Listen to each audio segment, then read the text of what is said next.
सभी बच्चों को प्यार भरा नमस्कार। क्लास की हम शुरुआत करेंगे। क्या पढ़ रहे हैं अपन? कोडेड पढ़ रहे हैं, यानी कोडेड का वर्गीकरण हम पढ़ रहे हैं। ये जो क्लासेस है फर्स्ट ग्रेड के अकॉर्डिंग चल रही हैं, बाकी सेकंड ग्रेड वाले बच्चों के लिए भी इम्पॉर्टेंट है, और जो बच्चे बीएससी वगैरह पढ़ रहे हैं उन बच्चों के लिए भी इम्पॉर्टेंट है। तो देखो, एक बार आउटलाइन फिर से देखेंगे ताकि आपके माइंड में इमेज क्या हो जाए, क्लियर हो जाए। ठीक है, तो देखो इधर जो कोडेट का जो वर्गीकरण है इसको 2 ग्रुप्स में डिवाइड किया गया है। पहला एक्रीनेटा था, दूसरा यहाँ पर क्या है, क्रिएनेटा है। ये जो एक्रीनेटा है इसके 2 सब फाइलम हैं यहाँ पर, और एक सब फाइलम यूरोकोडेटा, दूसरा यहाँ पर सिफेलोकोडेटा है। ये जो एक्रीनेटा है इसका एक सब फाइलम क्या है, वर्टिब्रेटा है। ठीक है, वर्टिब्रेटा के 2 डिवीजन हैं, अग्नेथा और नेथोस्टोमेटा। ये जो अग्नेथा है इसको 2 क्लासेस में डिवाइड किया गया है, ऑस्टियोकोडर्मी और साइक्लोस्टोमेटा। ये जो नेथोस्टोमेटा है इसकी 2 सुपर क्लासेस होती हैं। 2 कौन कौन सी हैं भैया? देखो इधर, एक है पीसीज, और पीसीज को भी 3 क्लासेस में डिवाइड किया गया है, प्लेकोडर्मी, कॉन्ड्रियोक्थीज और ऑस्टियोक्थीज। यहाँ तक मैंने अब तक आपको क्या कर दिया है, पढ़ा दिया है। आज जो पढ़ेंगे वो सुपर क्लासेस रहेगी, और ये कौन सी रहेगी, टेट्रापोडा। इसकी भी 4 क्लासेस हैं, कौन सी, एम्फीबिया, रेप्टिलिया, एविज और मैमेलिया, यानी उभयचर, सरीसृप, पक्षीवर्ग और क्या है, स्तनधारी है। ठीक है, तो इसकी 4 क्लासेस रहेंगी, और आज जो हम पढ़ेंगे वो एम्फीबिया पढ़ेंगे। तो आज की क्लास को यहाँ से शुरुआत करेंगे। तो कौन सी क्लास है अपनी, सुपर क्लास टेट्रापोडा। 4 क्लासेस में इसको डिवाइड किया गया है, एम्फीबिया यानी उभयचर, रेप्टिलिया यानी सरीसृप, एविज यानी पक्षीवर्ग और मैमेलिया यानी स्तनधारी। तो सबसे पहले क्या पढ़ेंगे, एम्फीबिया पढ़ेंगे। अब देखो, ये जो क्लास एम्फीबिया यानी हिंदी में इसको आप सबको पता है क्या कहा जाता है, उभयचर कहा जाता है। तो इसके सामान्य लक्षण देखेंगे। सबसे छोटा वर्ग कौन सा है, एम्फीबिया है। ठीक है, अरे कौन सा है, एम्फीबिया है। अब ये जो उभयचरों का जो स्वर्णिम काल है ये क्या है, कार्बोनिफेरस पीरियड है, जो कि आपको ध्यान रखना है। ये प्रथम कॉर्डेट थे, कौन, अरे कौन थे प्रथम कॉर्डेट, तो ये एम्फीबिया थे, है ना, जो जल से बाहर आए, लेकिन ये अस्थायी रूप से थल पर नहीं पाए जाते। इन्हें जनन हेतु कहाँ पर जाना पड़ता है, जल में जाना पड़ता है। यानी जनन के लिए किसकी आवश्यकता होती है, जल की आवश्यकता होती है। प्रथम कॉर्डेट इनको कहा जाता है। अरे भैया, जल और थल दोनों पे रहते हैं, इतना तो ये कॉमन सी लाइन है जो सबको पता होती है। जो उभयचर होते हैं वो जल में भी रहते हैं और थल में भी रहते हैं। जल की इनको क्यों ज़रूरत पड़ती है, जनन के लिए ज़रूरत पड़ती है। भाई आपने देखा होगा कि गांव में गाय भैंसे वगैरह रखते हैं लोग, तो उनके पानी पीने का जो है स्थान उसको खेड़ बोला जाता है, मारवाड़ी भाषा में खेड़। तो उसमें आपने देखा होगा कि बहुत सारे मेंढक होते हैं, है ना। वो मेंढक जनन के लिए उस पानी में जाते हैं, और जो अपने एग है वो उस पानी में क्या कर देते हैं, प्रोड्यूस कर देते हैं। और आपने देखा होगा कि उनके जो अंडे हैं वो एक जैली सा पदार्थ होता है, जिससे क्या होते हैं, चिपके हुए रहते हैं, ताकि वो अंडे इधर उधर नहीं जाते, और एक गुच्छा सा बना हुआ होता है। तो वो रिप्रोडक्शन के लिए कहाँ पर जाते हैं, जल में जाते हैं। अब ये खेल इन सब का ये नहीं देखा है, गाँव वालों बच्चों ने तो मोस्टली देखा है, शहरों वालों का मुझे पता नहीं, है ना। अब देखो, इसलिए इन्हें क्या कहते हैं, उभयचर कहते हैं। ये जल और थल दोनों में क्या होते हैं, पाए जाते हैं। ये शीत ऋतु से बचने के लिए हाइबरनेशन दर्शाते हैं, और ग्रीष्म ऋतु से बचने के लिए एस्टिवेशन दर्शाते हैं। हाइबरनेशन को हिंदी में शीत निद्रा कहा जाता है, जबकि एस्टिवेशन को क्या कहा जाता है, ग्रीष्म निद्रा कहा जाता है। सुनो इस लाइन को, देखो आपने देखा होगा कि भाई शीत ऋतु मतलब सर्दियाँ, और सर्दियों में तापमान क्या होता है, भाई सर्दियों में तापमान क्या होता है, कम होता है। अब ये जो उभयचर हैं, एम्फीबियंस हैं, ये कम तापमान को सहन नहीं कर पाते। अब सहन नहीं कर पाते तो ज़मीन के अंदर चले जाते हैं, और इसी स्टेज को क्या कहते हैं, हाइबरनेशन स्टेज कहते हैं, शीत निद्रा कहते हैं। और ग्रीष्म ऋतु में आप सबको पता है कि तापमान क्या होता है, ज़्यादा होता है। अब ज़्यादा होता है तो इस ज़्यादा तापमान को भी ये लोग सहन नहीं कर पाते, लोग एम्फीबियंस, है ना। मैंने लोग बोला ना, इसकी जगह आपको क्या ध्यान रखना है, एम्फीबियंस ध्यान रखना है। ये जो एम्फीबियंस हैं वो क्या चले जाते हैं, ज़मीन के अंदर चले जाते हैं। ठीक है, और इस प्रोसेस को क्या कहते हैं, एस्टिवेशन या ग्रीष्म निद्रा कहते हैं। समझ में आ गया? हाइबरनेशन किसे कहते हैं और एस्टिवेशन किसे कहते हैं।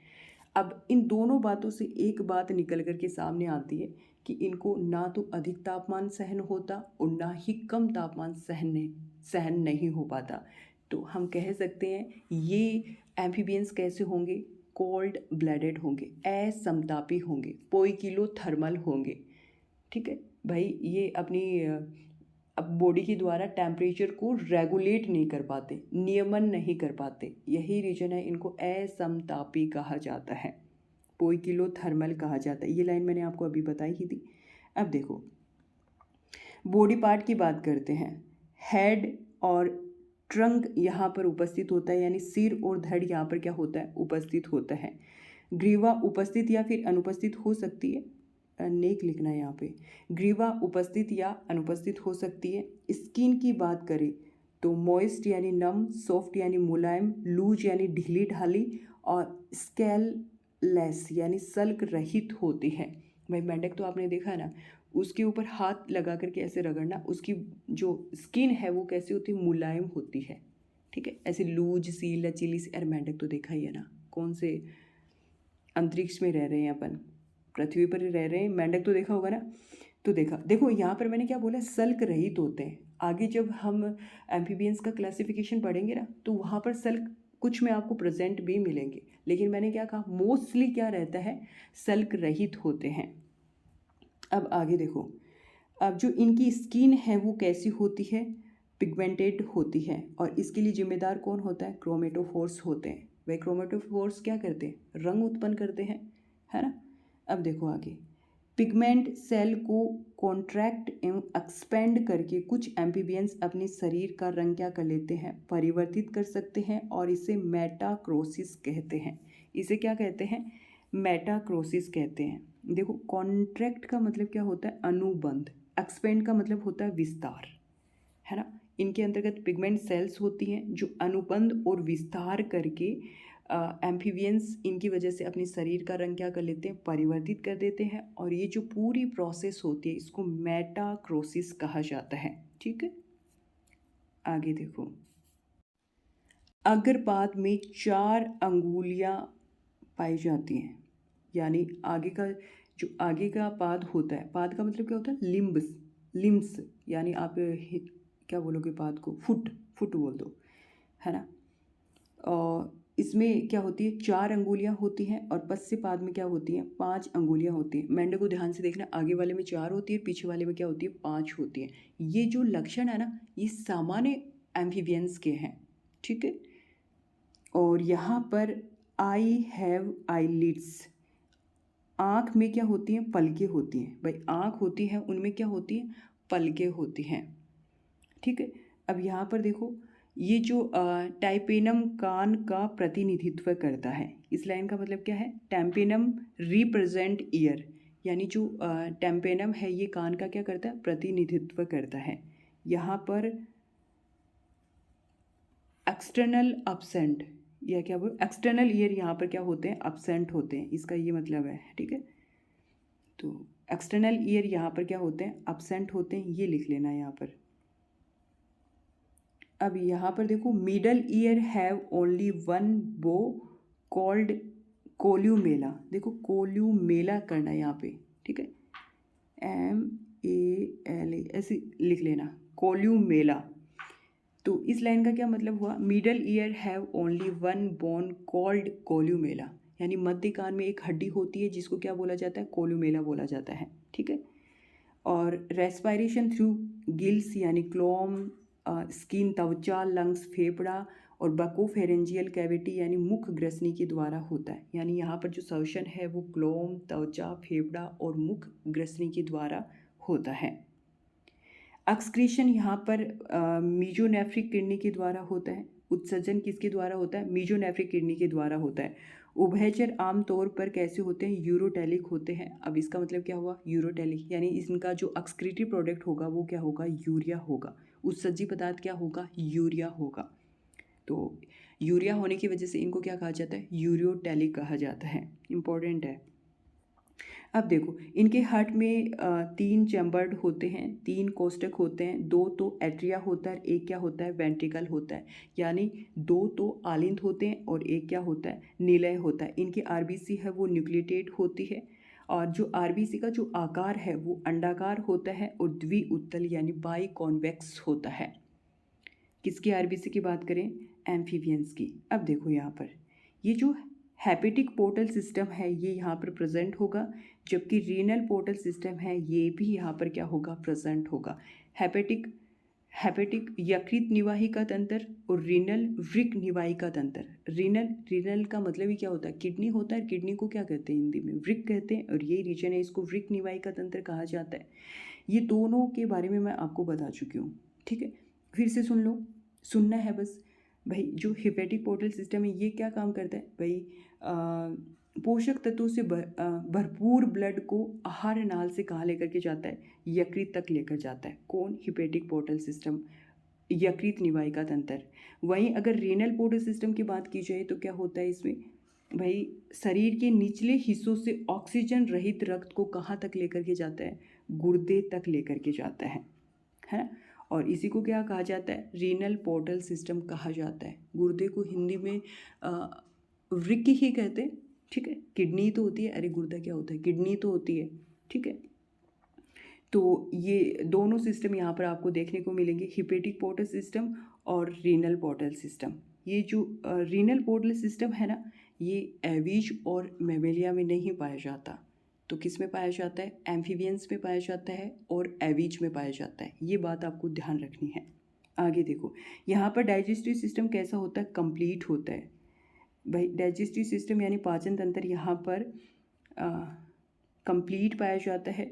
अब डाइजेस्टिव सिस्टम मैंने पढ़ा रखा है, वैसे कंप्लीट शायद मुझे नहीं लगता शायद करवाया है, बट कुछ करवा रखा है ऐसे मुझे कुछ याद है। तो देखो, डाइजेस्टिव सिस्टम में एलिमेंट्री कैनाल आती है और डाइजेस्टिव ग्लैंड आती हैं।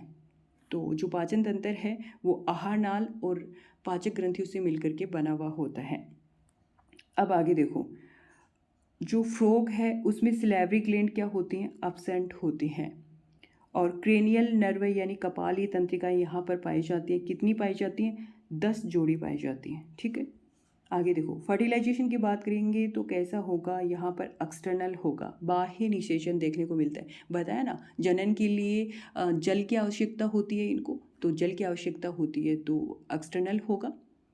अब देखो, यहाँ पर जो मैथुनी अंग अनुपस्थित होता है, भाई कोपुलेटरी ऑर्गन अब्सेंट है, इसका मतलब कैसा होगा? एक्सटर्नल होगा। बाह्य निषेचन यहाँ पर देखने को मिलेगा। ये ओविपेरस होते हैं यानी अंडे देते हैं, बिल्कुल ये अंडे देते हैं। डेवलपमेंट यहाँ पर परिवर्धन यानी परिवर्धन होगा, वो कैसा होगा? इनडायरेक्ट होगा। 1000 बार बता चुकी हूँ, यानी अप्रत्यक्ष होगा। इसका मतलब यहाँ पर लार्वा क्या होगा? उपस्थित होगा।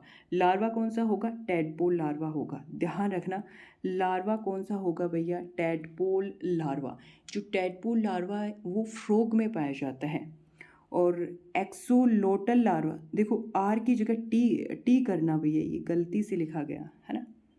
एक्सोलोटल लार्वा ये किस में पाया जाता है? सैलामेंडर में पाया जाता है। जो एक्सोलोटल लार्वा है ये नियोटिनी शो करता है, वेरी वेरी इंपॉर्टेंट, नियोटिनी शो करता है।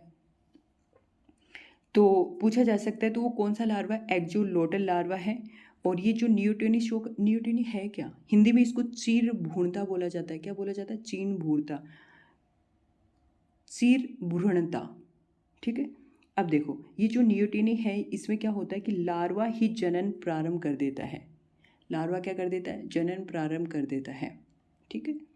और या फिर यूँ कहूँ कि लार्वा के जो कैरेक्टर हैं वो एडल्ट में भी पाए जाते हैं, ठीक है। अब देखो, अब यहाँ पर हम एम्फीबिया का क्लासिफिकेशन पढ़ेंगे। क्या पढ़ेंगे? एम्फीबिया का क्लासिफिकेशन पढ़ेंगे। तो जो एम्फीबिया यानी उभयचर है इसको 3 ऑर्डर में डिवाइड किया गया है।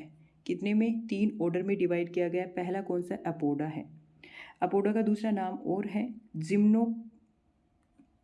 ये क्या है? जिम्नोपोहिना, ठीक है। अपोडा और दूसरा नाम है जिम्नोपोहिना। और दूसरा यहाँ पर यूरोडेला का कोडेटा भी कहते हैं इसको। और तीसरा यहाँ पर है एन्यूरा का दूसरा नाम कौन सा है? साइलेंसिया, ठीक है। दूसरा नाम क्या है, साइलेंसिया है। अब यहाँ पर पहला ऑर्डर हम पढ़ेंगे। इसमें क्या होता है, देखो सबसे पहले नाम पे चलो, रटना नहीं है हमें। अब देखो ए का मतलब क्या होता है, अब्सेंट होता है। पोड़ा का मतलब क्या हो जाएगा, पाद हो जाएगा। ठीक है, यहाँ पर मतलब पाद मतलब फुट, यहाँ पर हम क्या बोलेंगे, फुट को लिम्स बोलेंगे। क्या पढ़ रहे हैं, एम्फीबियंस पढ़ रहे हैं, इसलिए पाद को यहाँ पर हम क्या बोलेंगे, लिम्स बोलेंगे। ठीक है, यानी यहाँ पर लिम्स क्या रहेंगे, अब्सेंट रहेंगे, यानी पाद क्या रहेंगे, अनुपस्थित रहेंगे। तो हम कह सकते हैं ना, ये एम्फीबियंस कैसे रहेंगे, पाद रहित एम्फीबियंस होंगे, पाद रहित उभयचर होंगे। ठीक है, अब यहाँ पर लिम्स अब्सेंट हैं, इसका मतलब यहाँ पर ग्रेडल्स भी क्या होते हैं, अब्सेंट रहती हैं। मेखलाएँ भी क्या होंगी, अनुपस्थित होंगी। ये जो एम्फीबियंस हैं ये बिलकारी जीव होते हैं, यानी बिल बना करके रहने वाले होते हैं। कौन से, अपोडा। शरीर लंबा इल के समान होता है, कैसा होता है, लंबा इल के समान होता है। स्किन पर स्केल्स प्रेजेंट होते हैं। ठीक है, देखो पहले मैंने जनरल सामान्य जो जनरल फीचर्स बताए थे वहाँ पर ये बताया था कि सल्क कैसे होंगे, अनुपस्थित होंगे, लेकिन यहाँ पर क्या होते हैं, प्रेजेंट होते हैं, जो त्वचा में दसे हुए रहते हैं। ठीक है, बहिर्गामी मैथुनी अंग नर में क्या होता है, उपस्थित होता है, यानी यहाँ पर कोपुलेटरी ऑर्गन क्या होगा, उपस्थित होगा। यहाँ पर जो पलके हैं वो आईलेट्स यानी अनुपस्थित होंगे, और यहाँ पर पैतृक संरक्षण भी देखने को मिलेगा, यानी पेरेंटल केयर पाई जाती है किसमें, अपोडा में। ठीक है, अभी जो एग्जाम्पल आएंगे उसके द्वारा अच्छी तरीके से आपको समझ में आ जाएगा कि इस तरीके से यहाँ पर पेरेंटल केयर होती है, पैतृक संरक्षण होता है। अब देखो इसके एग्जाम्पल आपको ध्यान रखने हैं, वेरी वेरी इंपॉर्टेंट। देखो इक्थियोफिस, ये ब्लाइंड और डेफ वर्म होती है, यानी यहाँ इनको ना तो दिखाई देता और ना ही इनको क्या देते हैं, ये गूंगे बहरे होते हैं। ठीक है, मादा अंडों के चारों तरफ कुंडली बनाकर उन्हें क्या देती है, संरक्षण देती है। समझ में आ गया भाई, अंडे हैं और ये मान लो क्या है, अंडे हैं और इनके चारों तरफ ये कुंडली बनाकर उनको क्या देती है, सुरक्षा देती है। अब अगला देखो, यूरियोटिफेलस। यूरियोटिफेलस में क्या होता है, देखो इनमें नर अंडों के चारों तरफ कुंडली बनाकर उन्हें क्या देता है, संरक्षण देता है। ठीक है, देखो यहाँ पर तो नर देता है और वहाँ पर क्या देता है भैया, मादा देती है, यानी फीमेल देती है। तो दोनों में ये अंतर है। इक्थियोफिस में क्या होता है, मादा अंडों के चारों तरफ क्या देती है, कुंडली बनाती है और उनको संरक्षण देती है। यूरियोटिफेलस में क्या होता है, नर अंडों के चारों तरफ कुंडली बनाता है। ठीक है, तो ये ध्यान रखना है। अब देखो अगला अपना कौन सा रहेगा ऑर्डर, ये वाला, कोडेटा, और दूसरा नाम है यूरोडेला। यूरोडेला का मैं पहले भी बता चुकी हूँ आपको, यूरोकोडेटा पढ़ाया था जब। तो देखो यूरो का मतलब क्या होता है, टैल होता है, पूंछ होता है, यानी यहाँ पर जो एम्फीबियंस होंगे उनमें क्या पाई जाएगी, पूंछ पाई जाएगी। ठीक है, तो देखो इन जीवों में पूंछ जीवन पर्यंत पाई जाती है, इन्हें टैल्ड एम्फीबियंस कहते हैं। दोनों जबड़ों में दांत उपस्थित होते हैं। अगर बात करें वैसे मेंढक की, तो उनके ऊपर वाले जबड़े में दांत प्रेजेंट होते हैं, मोस्टली नीचे वाले में क्या होते हैं, अब्सेंट होते हैं, लेकिन यहाँ पर दोनों जबड़ों में क्या होते हैं, प्रेजेंट होते हैं, उपस्थित होते हैं। यहाँ पर कशेरुकाओं की संख्या भी क्या होती है, ज़्यादा होती है। शरीर है वो सिर, धड़ और पूंछ में क्या होता है, विभक्त होता है। ठीक है, तो ये आपको याद करना है। यहाँ पर सल्क क्या होंगे, अब्सेंट होंगे, लेकिन अपोडा की बात करें तो वहाँ पर तो सल्क क्या थे, प्रेजेंट थे। तो ये डिफरेंसेस आपको ध्यान रखना है। नर में मैथुनी अंग यहाँ पर अनुपस्थित होगा, इनमें भी नियोटिनी क्या होती है, पाई जाती है। भाई नियोटिनी आपको यहाँ पर भी देखने को मिलेगी। तो देखो लार्वा के लक्षणों का वेश्क में पाया जाना क्या कहलाता है, नियोटिनी, या फिर यूँ कहूँ कि लार्वा ही रिप्रोडक्शन करना शुरू कर देता है, तो वो भी क्या होता है, नियोटिनी होता है। अब इसके कुछ एग्जाम्पल देखो, नेक्ट्यूरस, इसको मड पपी यानी जलीय श्वास भी इसको कहा जाता है।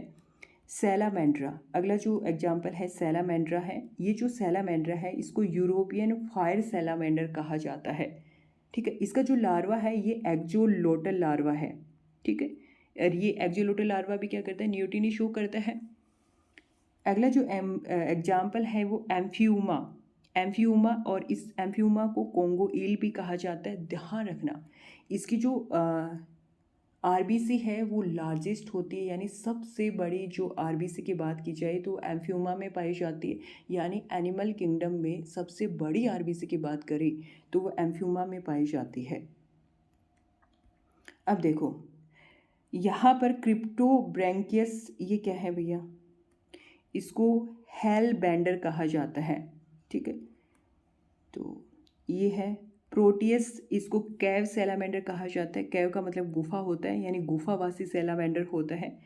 अगला देखो एम्बाइस्टोमा, और एम्बाइस्टोमा को टाइगर सैलामेंडर कहा जाता है, और इसका जो लार्वा है इसको एक्जोलोटल लार्वा कहा जाता है। ठीक है, तो ये कुछ एग्जाम्पल थे। कौन कौन से थे देखो, निक्टोरस था, सैलामेंड्रा था, एम्फ्यूमा था, क्रिप्टोब्रैंकियस था, प्रोटियस और एम्बाइस्टोमा। ये सारे के सारे एग्जाम्पल किसके हैं, कोडेटा, या इसका दूसरा नाम कौन सा था भैया, यूरोडेला। यूरो का मतलब क्या होता है, पूंछ होता है, यानी इन एम्फीबियंस के अंतर्गत क्या पाई जाएगी, पूंछ पाई जाएगी। अब अगला देखो, अगला जो थर्ड अपना गण है वो कौन सा है, एन्यूरा है। एन्यूरा, और इसका दूसरा नाम है साइलेंसिया। यहाँ पर पूंछ क्या होगी, अब्सेंट होगी। यहाँ पर क्या होगी, पूंछ अब्सेंट होगी। यूरोडेला में क्या होता है, पूंछ प्रेजेंट होती है। शरीर है वो सिर और धड़ में क्या होता है, विभाजित होता है। हेड और ट्रंक में क्या होता है, डिवाइड रहता है। टेल यहाँ पर अब्सेंट रहेगी, गर्दन भी यहाँ पर अब्सेंट रहेगी, यानी ग्रीवा है वो अनुपस्थित रहेगी। पिछली टांगे लंबी होंगी, लंबी होने की वजह से उछलने और कूदने में इनमें क्या करती हैं, सहायता करती हैं। पलकें उपस्थित होंगी, आईलिड्स यहाँ पर आपको क्या मिलेगी, प्रेजेंट मिलेगी। ठीक है, और टीयर ग्लैंड यहाँ पर प्रेजेंट होंगी, यानी अश्रु ग्रंथियाँ भी यहाँ पर क्या होंगी, उपस्थित होंगी। अब ये चीज़ें देखो, अब मैं इसमें क्या कर सकती हूँ, ये सारी की सारी चीज़ें आपको याद ही करनी पड़ेंगी, कोई कुछ नहीं कर सकता, बार बार पढ़ेंगे तो याद हो जाएंगी। आगे देखो, कशेरुकाएँ यहाँ पर पाई जाती हैं और 5 या फिर 6 पाई जाती हैं। निषेचन की बात करें तो एक्सटर्नल फर्टिलाइजेशन होगा, और लार्वा की बात करें तो टैडपोल लार्वा होगा। नर में मैथुनी अंग, कोपुलेटरी ऑर्गन क्या होगा, अब्सेंट रहेगा। निचले जबड़े में यहाँ पर आपको दांत अनुपस्थित मिलेंगे। तो ये सारे के सारे एन्यूरा साइलेंसिया के क्या है, करेक्टर हैं। अब इसके भी एग्जाम्पल देख लो। ठीक है, इसके एग्जाम्पल देखो, ये जो एन्यूरा और साइलेंसिया, इसमें फ्रॉग और टर्ड क्या होते हैं, शामिल होते हैं। रिकोफोरस, इसको उड़न मेंढक कहते हैं, फ्लाइंग फ्रॉग यानी उड़ने वाले मेंढक। जीनोपस, पलके और दांत इनमें क्या होती हैं, अनुपस्थित होते हैं। बॉम्बिनेटर, इसको क्या कहा जाता है, फायर बेल्ड टोड कहा जाता है। और ब्यूफो, इसका कॉमन नाम क्या है, टोड है, जो कि अपने यहाँ पर पाया जाता है ज़्यादातर। ये जो कॉमन टोड है, इसकी त्वचा पर पैरोटिड नामक की विष ग्रंथि उपस्थित होती है, याद कर लेना इसको। पैरोटिड नामक विष ग्रंथि किसकी त्वचा पर पाई जाती है, आप क्या बोलोगे, टोड यानी ब्यूफो। अब देखो पीपा, पीपा के अंतर्गत आपको टंग यानी जीभ क्या मिलेगी, अब्सेंट मिलेगी। और ये है सूरीनेम, शूरी, URI करना है यहाँ पे, URI। ठीक है, सूरीनेम, इसका कॉमन नाम क्या है, सूरीनेम भी कहा जाता है इसको। और इसके अंतर्गत टंग लेश यानी जीभ क्या होगी, अब्सेंट होगी। एलाइटिस, इसको मिडवाइफ टोड भी कहा जाता है। मिडवाइफ टोड क्यों कहा जाता है, देखो नर अपनी जांग पर अंडों को कैरी करता है, यानी जांग के ऊपर अंडों को रखता है, यही रीजन है कि इसको मिडवाइफ टोड कहा जाता है। राना गोलित, ये सबसे बड़ा मेंढक है। सबसे बड़ा मेंढक कौन कौन सा भैया, राना गोलित है। ठीक है, Rana tigrina, Indian bull frog इसको कहा जाता है। और हाइला वृक्षवासी मेंढक है, यानी ट्री फ्रॉग कहा जाता है, पेड़ पे रहने वाला जो मेंढक है वो हाइला है।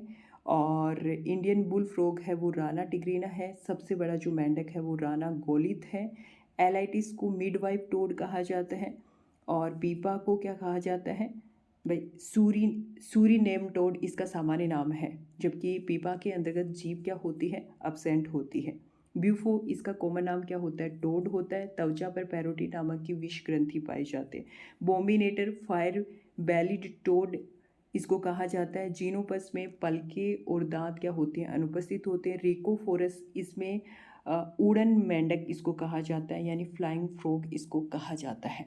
तो ये सारे के सारे एग्जाम्पल किसके हैं भैया? एन्यूरा यानी साइलेंसिया के हैं। और यहाँ पर जो साइलेंसिया इसमें टेल क्या होती है? अब्सेंट होती है। ठीक है, ये तो देखो एग्जाम्पल है वो सारे के सारे क्या करने आपको याद करने हैं। लार्वा आपको याद होने चाहिए। यहाँ पर जो इम्पोर्टेंट है नियोटिनी बहुत ज़्यादा इम्पोर्टेंट है, बहुत बार यहाँ से क्वेश्चन आता है। साइंस की जितनी भी एग्जाम्स वगैरह होती हैं उसमें नियोटिनी घुसा ही देते हैं कहीं ना कहीं। तो यहाँ पर जो एम्फीबिया है वो अपना क्या हो जाता है? कंप्लीट हो जाता है। तो देखो क्या क्या 4 क्लासेस हैं टेट्रापोडा, एम्फीबिया, रेप्टिलिया, एविज और मैमेलिया। इसमें से मैंने आपको एम्फीबिया करवा दिया। क्या करवा दिया? एम्फीबिया करवा दिया। तो इसके सामान्य लक्षण बता दिए यहाँ पर देखो। और इसके बाद मैंने आपको बताया इसका क्लासिफिकेशन में अपोडा, यूरोडेला और एन्यूरा 3 ऑर्डर हैं। तीनों के जनरल कैरेक्टर बता दिए और इसके एग्जाम्पल बता दिए। ठीक है, एग्जाम्पल बहुत ज़्यादा इम्पोर्टेंट है। यहाँ पर अपनी ये क्लास क्या हो जाती है? कंप्लीट हो जाती है। ठीक है, तो देखो जो बच्चे देखते हैं ना वो कमेंट्स वगैरह किया करो, है ना, क्योंकि और भी बच्चे देखते हैं तो उनको भी पता चलता है कि भाई यार अच्छा पढ़ाया जा रहा है फ्री फंडे में, है ना। तो ये एक मोटिवेशन का काम करता है। और बाकी देखो कुछ बच्चे ऐसे भी होते हैं कि ऐसा सोच रहे होंगे अरे यार व्यूज कम आते हैं तो पता नहीं अच्छा पढ़ाते होंगे नहीं पढ़ाते हो, तो इन चीज़ों पर मत जाया करो। कम आते तो आपके लिए अच्छा है भाई, व्यूज कम आते हैं इसका मतलब बच्चे कम जुड़ रहे हैं, है ना, तो आपके लिए तो फ़ायदा है। और जब तक जुड़ेंगे तब तक आपका कंप्लीट हो जाएगा, आप पढ़ते रहिए बस। ठीक है, तो मेहनत करते रहे, सक्सेस आपको ज़रूर मिलती है भाई, मेहनत जो करेगा उसको सक्सेस ज़रूर मिलेगी। तो ठीक है, तो यहाँ पर देखो हमारी क्लास क्या हो जाती है? कंप्लीट हो जाती है। तो इस वीडियो लेक्चर में इतना ही, फिर मिलेंगे एक नए वीडियो लेक्चर के साथ में। तब तक के लिए जय हिंद, जय भारत।